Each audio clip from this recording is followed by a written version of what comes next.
Good evening. This side Rahul Magan here is a Group Chief Executive Officer, Treasury Consulting. Today, I would like to highlight a very important thing about my ex-employer, EXL Service Holding Inc. Guys, we all know that revolving credit is a norm of the day. By revolving credit, I mean that companies take revolver credit from international banks, which means that they will give you a line. So, strictly speaking, then EXL is having a revolving credit of approximately $200 million from Citibank as per the 10K which they mention. Now, bank gives two form of revolving credits. Number one, either they are KPI based. Number two, they are not KPI based. But nowadays, gone are the days of non-KPI based revolving credit. The banks will give you credit provided you need to meet certain KPI.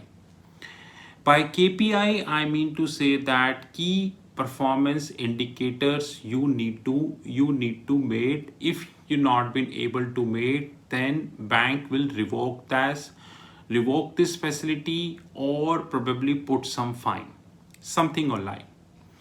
But if you look at the 10K, which is known as the annual report of EXL, then in this it is completely missed that whether this facility which is provided by Citibank, now you treat this 200 billion, you treat this 20 million, or even if you treat this 2 billion, the amount hardly matters. But when you getting such facility from any bank, in this eventuality you need to mention thoroughly, I repeat, thoroughly in your 10K that for what purpose you got the facility, number one. Number two, whether this facility is KPI based or whether this facility is not KPI based. And if for a while we assume this facility is KPI based, then that organization needs to mention accurately in the 10K that what are the KPIs they need to manage. Because if you do not mention this, you simply write that you got a facility of XYZ amount.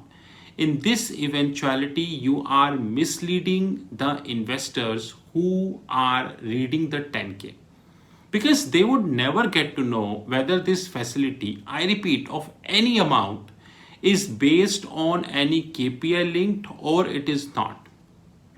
But the hard reality is, in case of EXL 10K, it has not been mentioned.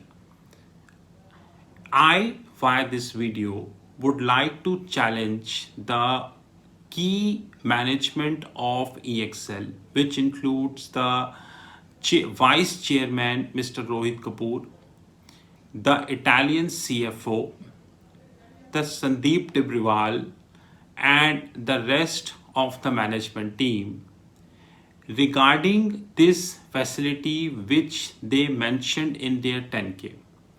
I would like to let all four challenge that in case they feel that the disclosure of this facility do not deserve a detailed explanation in the 10K, or merely mentioning a paragraph makes a sense, then they have my contact details. Because I studied the 10K of Goldman, I studied 10K of JP Morgan, and religiously I am studying of all international bank. Controversy or no controversy, but one important thing which we supposed to agree is that the disclosures in their 10K are very detailed, which unfortunately not the scene with EXL Holdings.